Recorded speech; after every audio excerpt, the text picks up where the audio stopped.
Good morning. Good morning. How are you? Hi, Eugene. Hi, good morning. Good morning. So good. How are you these days? I'm okay. I'm okay.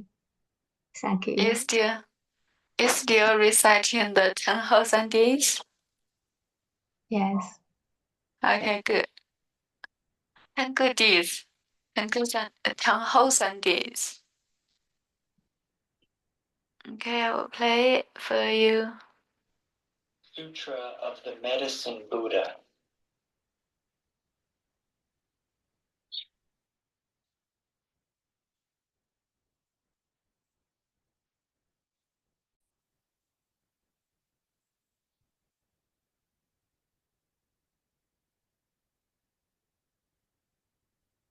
Sutra of the Medicine Buddha, translated from Sanskrit into Chinese by the Tang Dynasty Tripitaka Master Xuanzang, translated into English by Min Tan and P.D. Lee, 2001.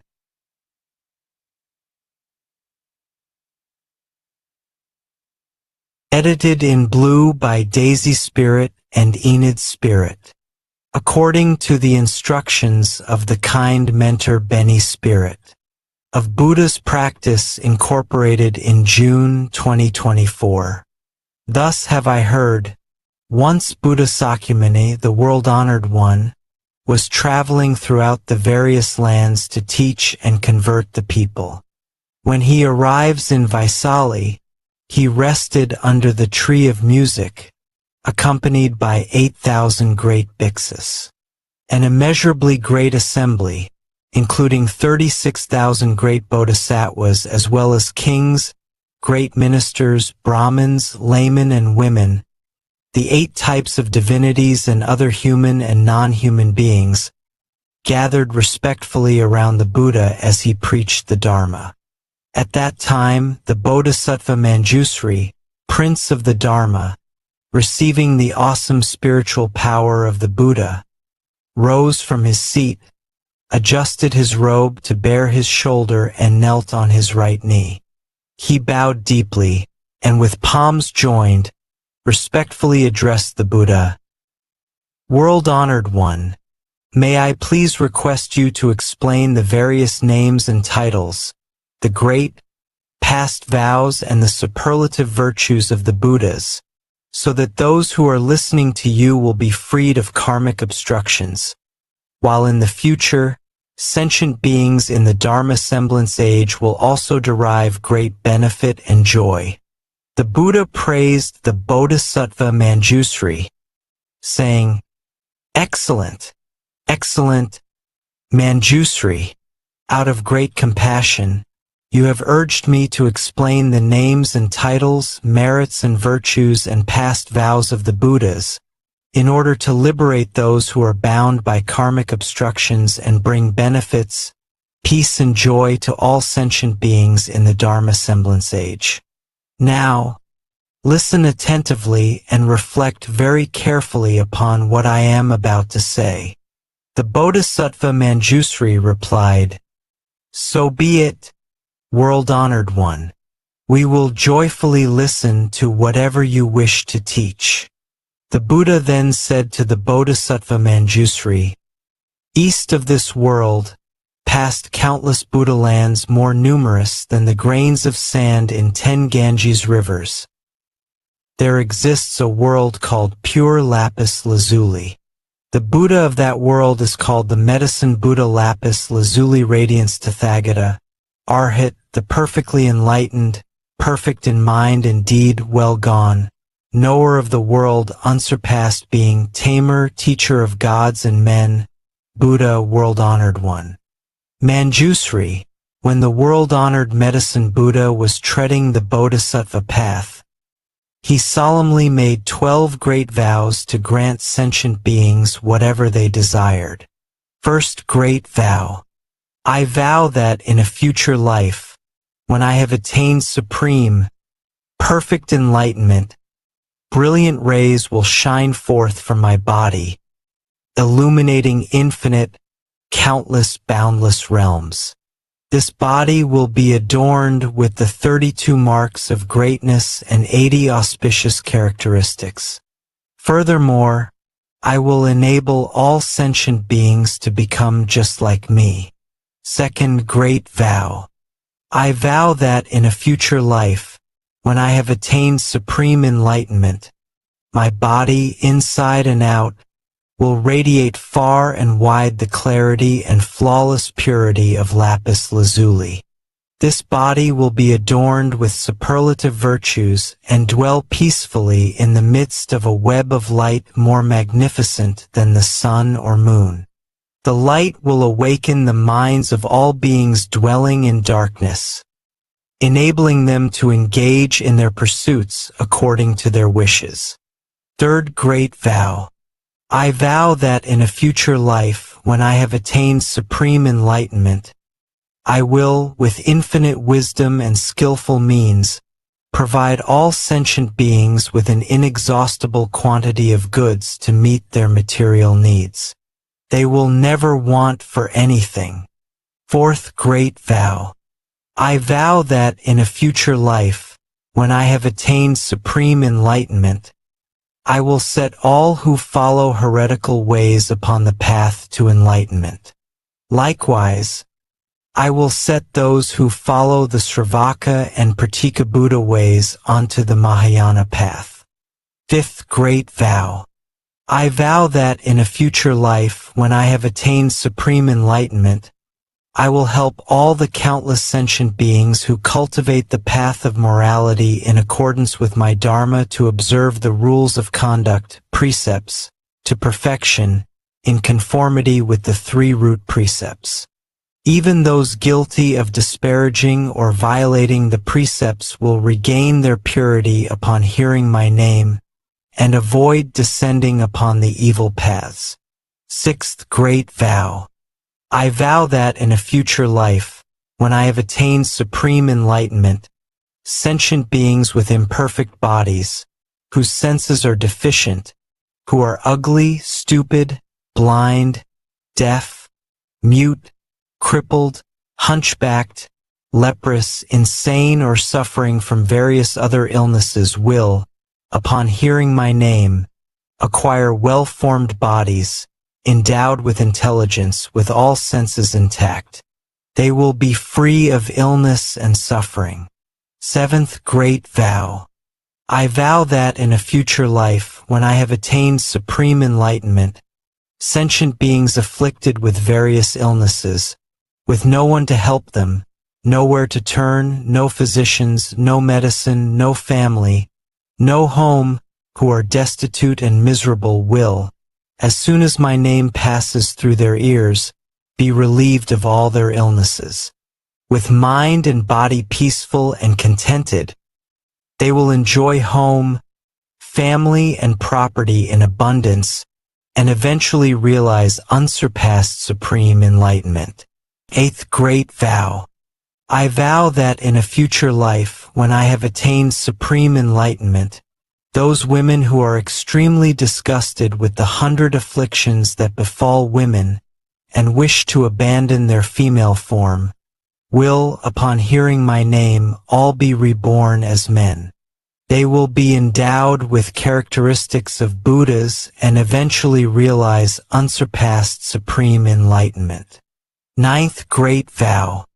I vow that in a future life, when I have attained supreme enlightenment, I will help all sentient beings escape from the demon's net and free themselves from the bonds of heretical paths. Should they be caught in the thicket of wrong views, I will lead them to correct views, gradually inducing them to cultivate the practices of Bodhisattvas and swiftly realize supreme, perfect enlightenment. Tenth Great Vow. I vow that in a future life, when I have attained supreme enlightenment, those sentient beings who are shackled, beaten, imprisoned, condemned to death or otherwise subjected to countless miseries and humiliations by royal decree, and who are suffering in body and mind from this oppression, need only hear my name to be freed from all these afflictions, thanks to the awesome power of my merits and virtues. 11th Great Vow. I vow that in a future life, when I have attained supreme enlightenment, if sentient beings who are tormented by hunger and thirst, to the point of creating evil karma in their attempts to survive, should succeed in hearing my name, recite it single-mindedly and hold fast to it, I will first satisfy them with the most exquisite food and drink. Ultimately, it is through the flavor of the Dharma that I will establish them in the realm of peace and happiness. 12th Great Vow. I vow that in a future life, when I have attained supreme enlightenment, if sentient beings who are utterly destitute, lacking clothes to protect them from mosquitoes and flies, heat and cold, and are suffering day and night, should hear my name, recite it single-mindedly and hold fast to it, their wishes will be fulfilled. They will immediately receive all manner of exquisite clothing, precious adornments, flower garlands and incense powder, and will enjoy music and entertainment to their heart's content. Manjusri, these are the 12 sublime vows made by the world-honored medicine Buddha Lapis Lazuli Radiance Tathagata, Arhat, the perfectly enlightened, when he was cultivating the Bodhisattva path. Manjusri, as to these great vows made by the medicine Buddha while he was following the Bodhisattva path, as well as the merits, virtues, and adornments of his Buddha land, I cannot possibly describe them all, not even if I were to speak for an aeon or more. However, this Buddha land is utterly pure. You will find no women, no evil paths, nor even cries of suffering there. In this land, the ground is made of lapis lazuli, the boundaries are demarcated with golden cords, the towns, towers, palaces, pavilions, as well as the balconies, windows, and draperies are all made of the 7 treasures. The merits, virtues, and adornments of this realm are identical to those of Amitabha Buddha's pure land in the West. In this land dwell 2 great Bodhisattvas, universal solar radiance and universal lunar radiance. Among the countless Bodhisattvas, they are the leaders. Each in turn will succeed the medicine Buddha and succeed to his true Dharma treasury. For these reasons, Manjusri, all devout men and women should vow to be born in this land. Buddha Sakyamuni then told the Bodhisattva Manjusri, there are sentient beings who cannot tell right from wrong. They are greedy and mean, do not practice charity, and do not understand the rewards of generosity. They are ignorant and unintelligent. Lacking the foundations of faith, they amass riches which they assiduously hoard. Whenever they come across anyone seeking charity, they become annoyed. If forced to give, they feel as much pain and regret as if they were parting with their own flesh. Moreover, there are also countless sentient beings who are miserly and avaricious. They spend time amassing wealth, while not daring to spend it even on themselves, let alone on parents, spouse, children, servants, or beggars. Upon their death, these stingy persons will descend onto the paths of hungry ghosts or animality.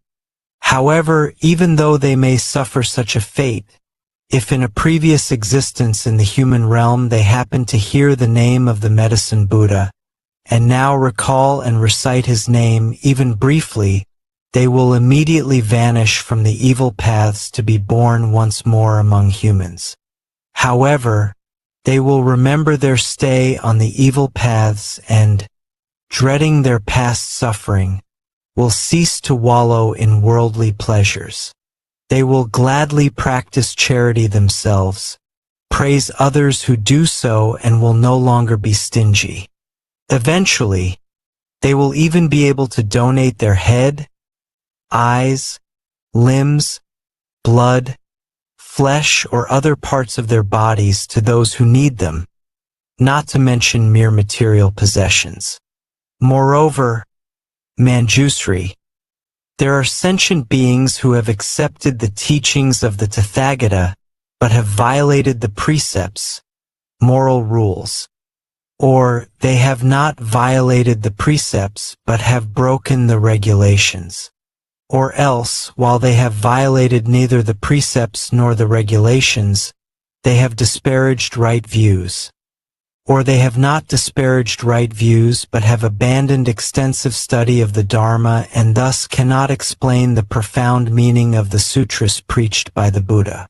Or else, although they may be learned, they have grown conceited. Because conceit clouds the mind, they believe that they are in the right and others are in the wrong. Therefore, they deprecate the correct Dharma and ally themselves with demons. Such deluded persons not only follow wrong views themselves, they also lead countless other sentient beings into the same great pitfall. These sentient beings are bound to wander endlessly on the paths of hell, animality, and hungry ghosts. Yet, if they should succeed in hearing the name of the Medicine Buddha, they will abandon their evil conduct forthwith to cultivate wholesome ways, and thus avoid descending upon the evil paths. Even those who cannot abandon evil practices or cultivate wholesome teachings, and thus descend onto the evil paths, can still benefit from the awesome power of the Medicine Buddha's past vows. If through this power they should hear his name even briefly, their lives on the evil paths will end and they will be born again in the human realm. They will hold correct views, diligently pursue their practice, and tame their minds. They will then be able to abandon the home life to become monks or nuns. They will uphold and study the Dharma of the Tathagatas rather than disparaging and violating it. With correct views and extensive study, they will fathom the extremely profound meaning of the teachings, abandon all conceit and cease to disparage the correct Dharma. They will no longer have demons as companions, but will gradually cultivate the practices of Bodhisattvas and swiftly perfect them. Moreover, Manjusri, there are sentient beings who are avaricious, envious, jealous, and accustomed to praising themselves and disparaging others. They are bound to sink onto the three evil paths, suffering intense misery for countless thousands of years. When this intense suffering comes to an end, they will be born in the human world as oxen, horses, donkeys, or camels. Often beaten and mistreated, they will suffer hunger and thirst and constantly travel along the road carrying heavy loads. If they succeed in returning as human beings, they will be among the poor and lowly, always serving others, constantly receiving orders, never being free. However, if any of them, in a former incarnation as a human being, have heard the name of the world-honored Medicine Buddha and, as a result of this good cause, now remember and single-mindedly take refuge in him, they will, thanks to this Buddha's spiritual powers, escape all suffering. Their senses will be sharp and they will be wise and learned, constantly seeking the supreme teachings and meeting with Buddhas or Bodhisattvas. They will break forever through Mara's net, smash the shell of delusion, dry up the river of afflictions, and thus escape all the worry and suffering of birth, old age, disease, and death. Moreover, Manjusri, there are sentient beings who love to quarrel, create schisms, and engage in legal disputes. They constantly make themselves and others suffer, creating and increasing all kinds of evil karma with body, speech, and mind. They plot against one another without mercy, while invoking the spirits of mountains, forests, trees, and tombs. They kill sentient beings and use their flesh and blood to propitiate the Yaksa and Rakshasa demons. They may take advantage of various evil or deviant methods to harm others. However, if the victims succeed in hearing the name of the Medicine Buddha, none of these evil practices can harm them. Moreover, everyone concerned will develop compassionate minds, endeavoring to benefit and bring peace and joy to others. They will abandon their harmful thoughts and their angry, spiteful minds, and all parties will be happy and satisfied with what they have. They will cease to encroach upon others, but will instead seek to benefit one another. Moreover, Manjusri within the fourfold assembly of bhiksus, bhiksunis, upasakas, and upasakas, as well as among other men and women of pure faith, there are those who are able to adhere to the 8 precepts for a full year or for 3 months a year, dedicating these good roots toward rebirth in the Western Pure Land of Amitabha, the Buddha of infinite life, so as to listen to the correct Dharma. If their rebirth in the Pure Land is still uncertain, but they hear the name of the world-honored Medicine Buddha, then, at the time of death, 8 great Bodhisattvas, namely Manjusri, Avalokitesvara, Mahasthammaprapta, Akshayamati, Ratnakandana, Vaishajyaraja, Vaishajyasamudgata, and Maitreya will traverse space and descend to show them the way. They will thereupon be reborn spontaneously in jeweled flowers of many hues. Moreover, there are those who are born in the celestial realms, thanks to hearing the name of the Medicine Buddha. Despite their birth in the celestial realms, their good roots are still not exhausted, and thus they will not be born again on the evil paths. When their lifespan in the celestial realms comes to an end, they may return to the human world as wheel-turning kings, ruling over the 4 continents around Mount Sumeru. With awesome virtues and ease, they will set countless hundreds of thousands of sentient beings onto the path of the 10 virtues. Or else, such persons may be born as Kshatriyas, the military ruling class, or Brahmins or laymen of great families, with abundant wealth and overflowing granaries and storehouses.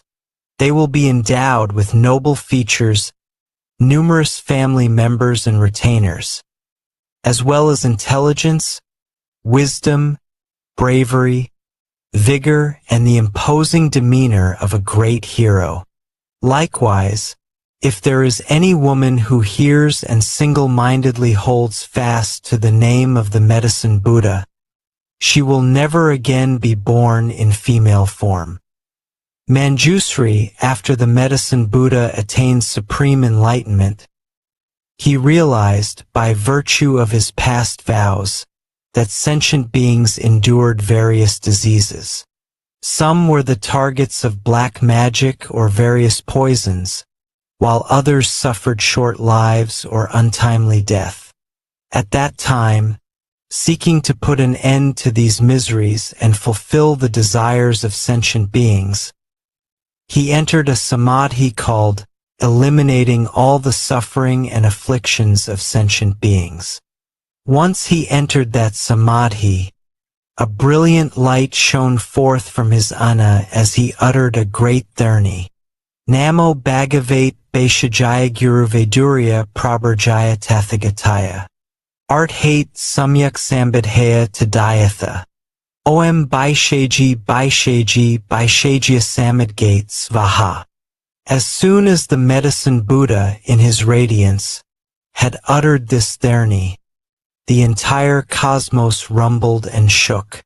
Brilliant lights shone forth, allowing all sentient beings to escape disease and suffering and enjoy peace and happiness. Manjusri, If you come across any man or woman suffering illness, you should constantly cleanse him, bathe him, and rinse his mouth.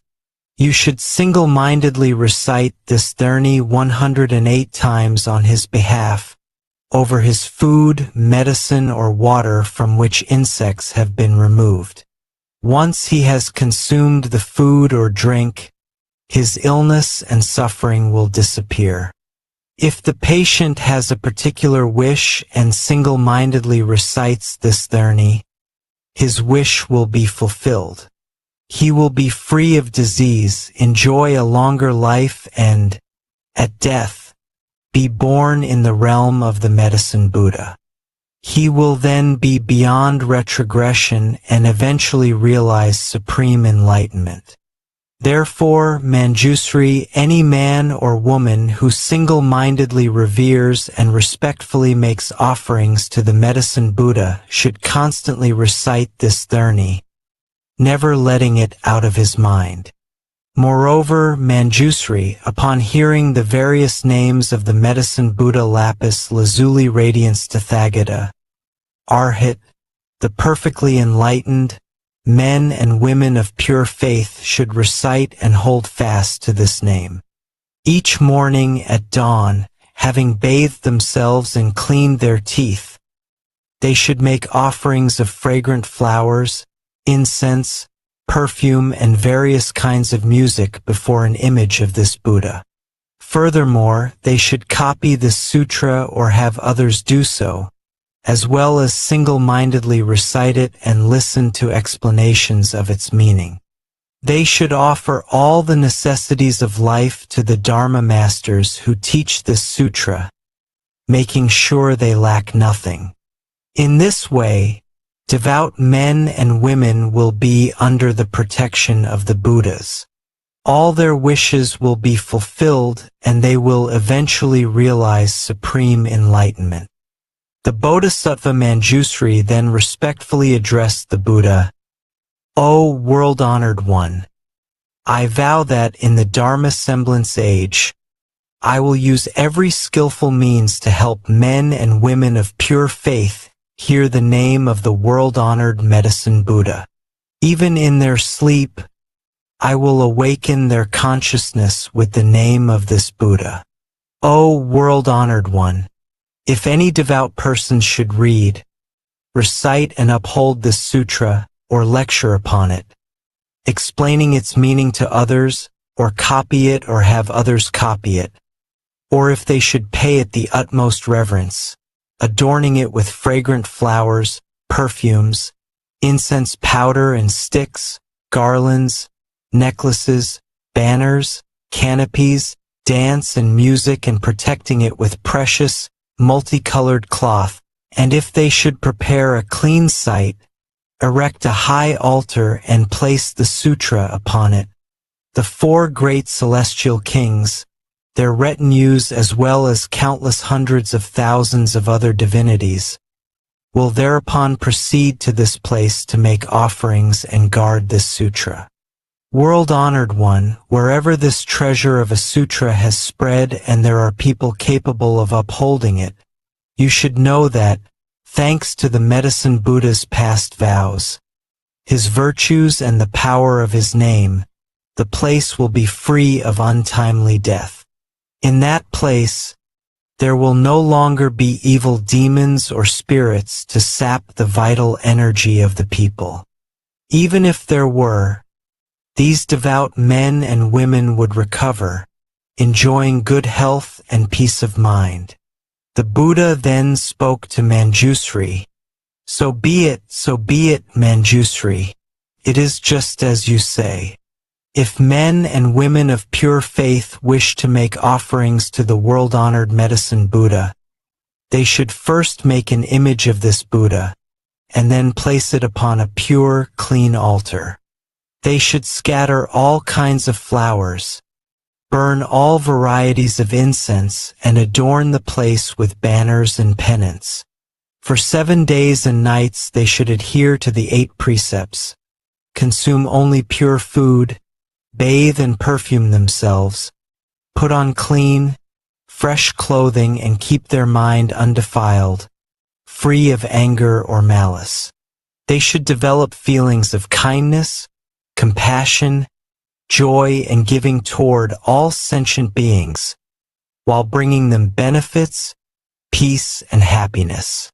They should play music and sing the praises of the Medicine Buddha, while circumambulating his image in a rightward, clockwise direction. Moreover, they should bear in mind his merits, virtues, and past vows, while reading and reciting this sutra, reflecting on its meaning and explaining it to others. Whatever they wish will then be fulfilled, whether it be longevity, wealth, or anything else, such as official position or the birth of sons and daughters. Moreover, if any sentient beings suddenly suffer nightmares and witness all kinds evil omens, such as flocks of strange birds, or hundreds of ominous signs throughout their homes, they need only venerate the world-honored Medicine Buddha with all kinds of wonderful offerings, and the nightmares, evil omens, and inauspicious signs will all disappear, no longer able to cause them harm. If any sentient beings are in fear of water, fire, knives, poison, falling off a precipice, or of vicious beasts, such as wild elephants, lions, tigers, wolves, bears, venomous snakes, scorpions, centipedes, millipedes, infectious mosquitoes, or gnats, they need only single-mindedly recall and recite the name of the Medicine Buddha, while respectfully making offerings to him, and they will escape all these terrors. If a country should be subject to foreign invasion, banditry, or rebellion, the inhabitants need only recall and recite the name of the Medicine Buddha, while paying homage to him, and all these calamities will likewise disappear. Moreover, Manjusri, there are men and women of pure faith who throughout their lives have not worshipped any deities, but have single-mindedly taken refuge in the Buddha, the Dharma, and the Sangha, and upheld the precepts, the 5 or 10 lay precepts, the 400 Bodhisattva precepts, or the 250 bhiksu or 500 bhikshuni precepts. However, if any of them have violated the precepts they have taken and fear falling onto an evil path, they should concentrate on reciting the name of the Medicine Buddha and respectfully make offerings to him. They will then certainly avoid rebirth on the 3 evil paths. If women who experience extreme pain during childbirth can, with utmost sincerity, recite the name of the Medicine Buddha, praise, venerate, and make offerings to him, they will be relieved of their suffering. The children born to them will be without defects, attractive in appearance, causing those who see them to rejoice. They will be endowed with keen senses and intelligence, along with a quiet disposition. They will seldom become ill, nor will evil spirits sap their vital energy. The world-honored one then asked Ananda, I have just extolled the merits and virtues of the world-honored Medicine Buddha. These merits and virtues are the extremely profound practices of all Buddhas, but are difficult to explain. Do you have faith in them or not? Ananda respectfully replied, O great virtuous world-honored one, I do not have any doubts about the sutras preached by the Tathagatas. Why? It is because the Tathagatas' karma of body, speech, and mind are all pure. O world-honored one, the sun and the moon may fall, Mount Sumeru, the majestic king of mountains, may tremble, but the words of the Buddhas can never change. O world-honored one, some sentient beings, whose roots of faith are deficient, may hear of the sublime practices of the Buddhas and think, how can we obtain these merits, virtues, and great advantages just by reciting the name of the Medicine Buddha alone? Because of this lack of faith, they even develop disparaging thoughts, thus forfeiting great benefits and remaining in the long, dark night of ignorance. They descend onto the evil paths, revolving along them without end.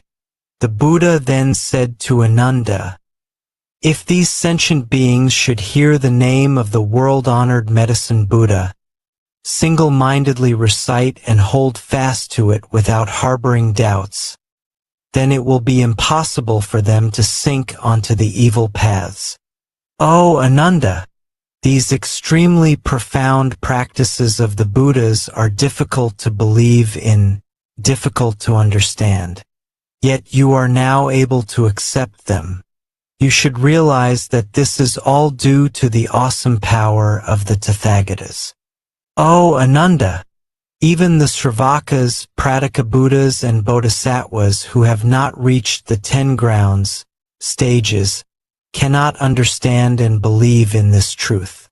Only the Bodhisattvas who are one lifetime away from Buddhahood can. O Ananda, a human rebirth is difficult to achieve. However, to believe in, respect, and honor the Triple Jewel is even more difficult. To hear the name of the world-honored Medicine Buddha is more difficult still. O Ananda, the Medicine Buddha has cultivated countless bodhisattva practices, employed countless skillful means, and made countless far-reaching vows. If I were to take an aeon or more to recount them, the aeon would come to an end before I could exhaustively describe all these wonderful practices, vows, and skillful means. At that time, a great bodhisattva in the assembly, named Salvation, arose from his seat, adjusted his robe to bare his right shoulder, knelt on his right knee, bowed, and, with palms joined, respectfully addressed the Buddha. O great virtuous world-honored one, in the Dharma semblance age, there will be sentient beings who suffer numerous calamities, and are always sick and emaciated, unable to eat or drink, their throats dry and lips parched, their eyes seeing darkness everywhere. As the signs of death appear, they are surrounded by parents, family, friends, and the ones who master the wonderful Dharma weeping and lamenting. As such a patient lies in bed, he sees the messengers of Yama arrive to lead his consciousness before this king of justice. Now, all sentient beings have inborn spirits who record everything they do, both their transgressions and their merits. These spirits then present the patient's entire record to King Yama. At that time, the king questions the dying person and tabulates his good and bad karma before deciding upon his fate.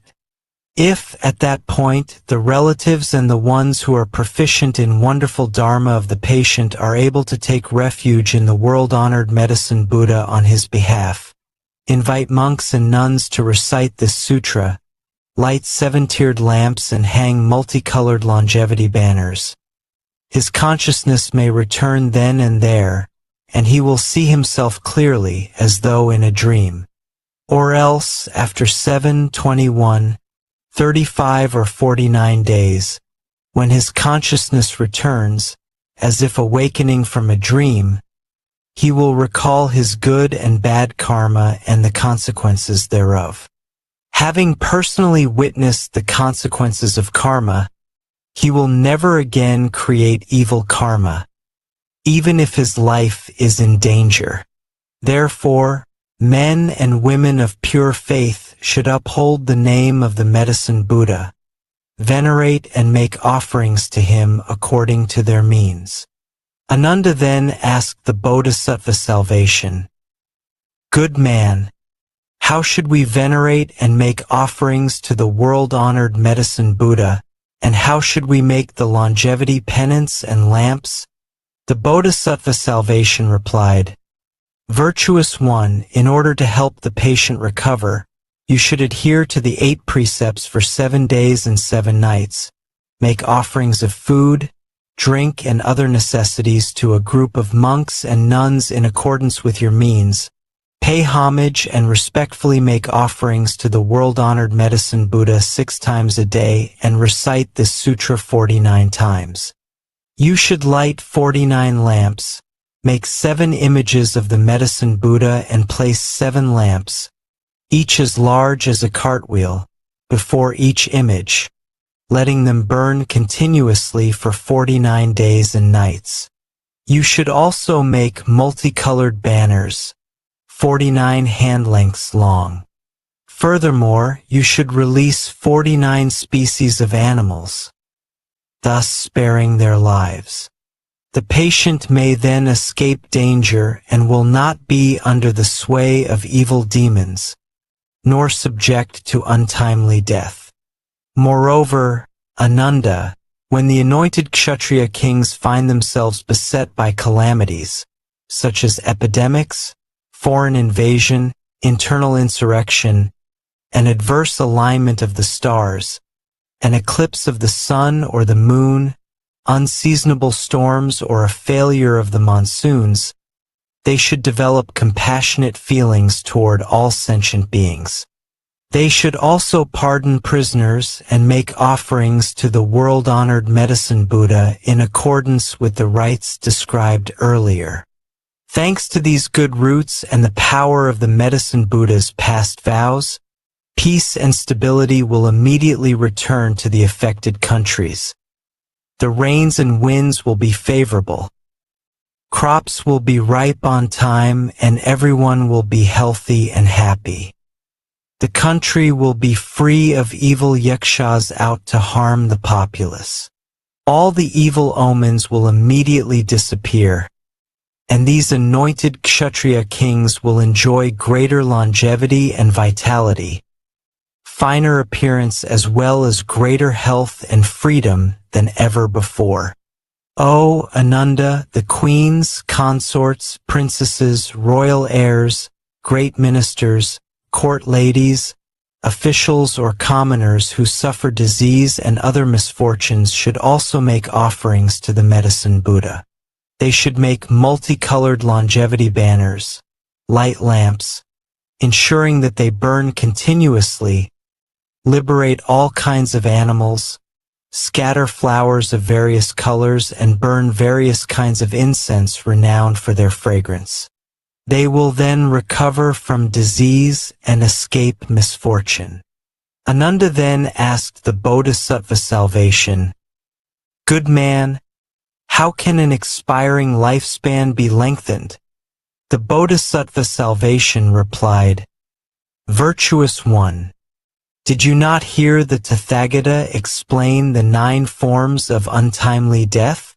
I would urge everyone to make longevity banners and lamps and cultivate merits and virtues. Thanks to such cultivation, they will escape suffering and misfortune throughout their lives." Ananda further asked, "What are the 9 forms of untimely death?" The Bodhisattva salvation replied, "Some sentient beings contract a minor illness which goes untreated for lack of a physician or medicine.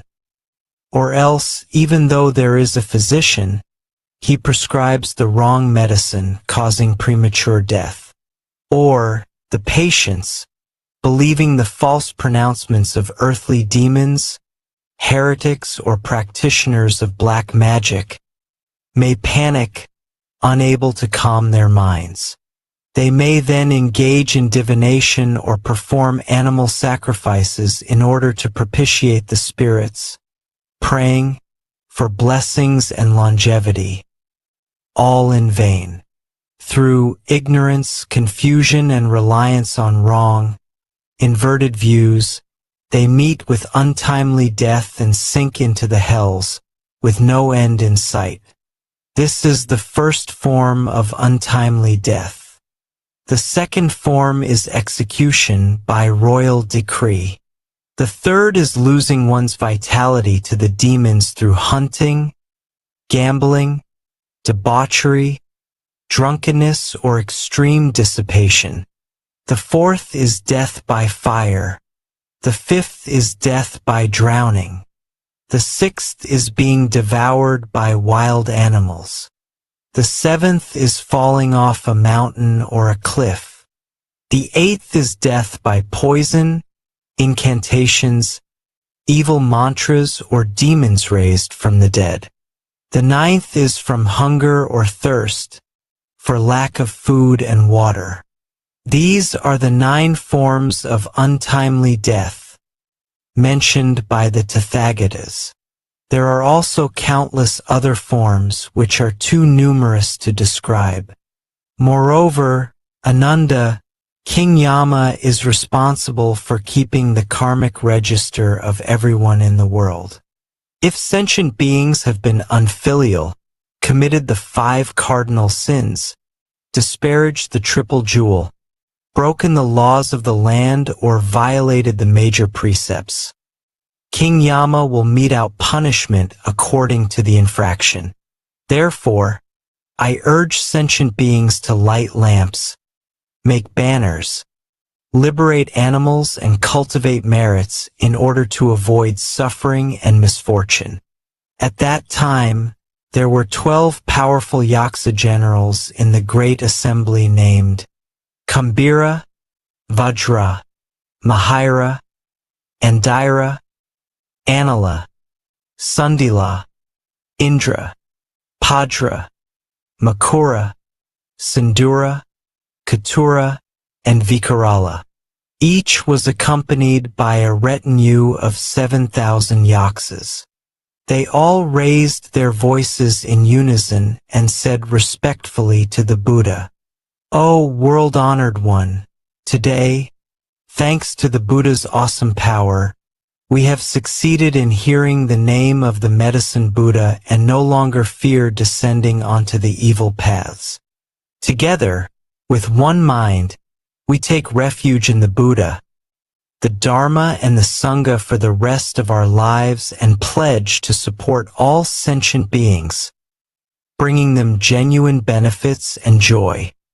Wherever this sutra circulates or wherever there are sentient beings who hold fast to the name of the Medicine Buddha and respectfully make offerings to him, whether in villages, towns, kingdoms, or in the wilderness, we will all protect them. We will release them from all suffering and calamities and see to it that all their wishes are fulfilled.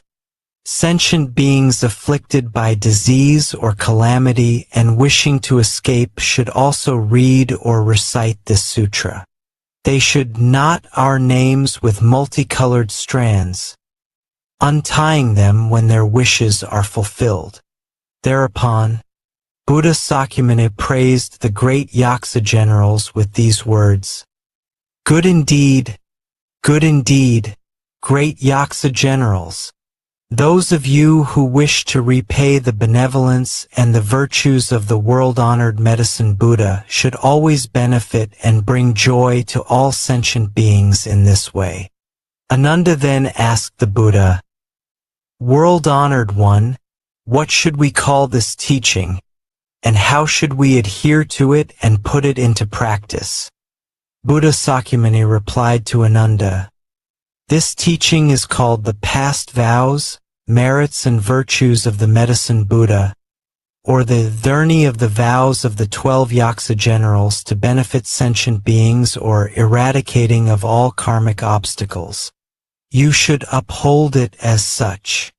When Buddha Sakyamuni finished speaking, the great Bodhisattvas, as well as the great Sravakas, kings, ministers, Brahmins, laypersons, Devas, Nagas, Yaksas, Gandharvas, Asuras, Garudas, Kinnaras, Maharagas, and other human and non-human beings all rejoiced at the Buddha's words. They faithfully accepted them and put them into practice.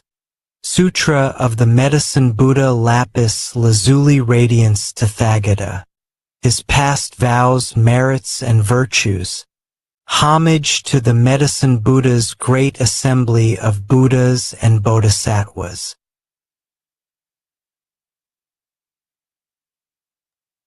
Yeah, homage to the Medicine Buddha's Great Assembly of Buddhas and Bodhisattvas.